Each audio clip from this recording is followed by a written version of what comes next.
Si tu es fils de Dieu, Matthieu chapitre 4, verset 3. Par 3 fois, le tentateur interpelle Jésus.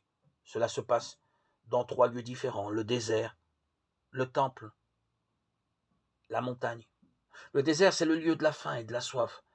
Comment se comporte le Fils de Dieu lorsque son humanité est en danger après 40 jours de jeûne, là où, au temps de Moïse, le peuple avait gravement douté de la présence de Dieu au jour de grande faim et de grande soif.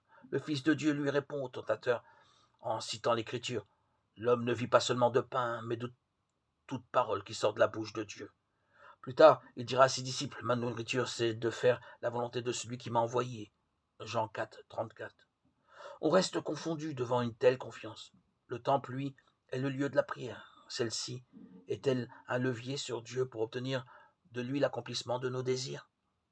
Si tu es fils de Dieu, jette-toi en bas, car il est écrit, il donnera pour toi des ordres à ses anges. Là encore, le Fils de Dieu déjoue le piège. Tu ne mettras pas à l'épreuve le Seigneur ton Dieu. Là encore, c'est une affaire de confiance.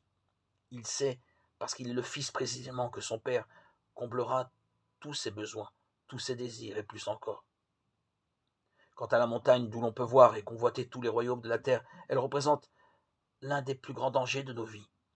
Qui sait résister à l'attrait du pouvoir? Quitte à vendre son âme à n'importe qui pour y parvenir? Tentative ultime pour détourner le Fils de son Père et réponse ultime, arrière, Satan. Car il est écrit, c'est le Seigneur ton Dieu que tu adoreras. À lui seul tu rendras un culte. Désormais, nous savons ce que signifie être fils.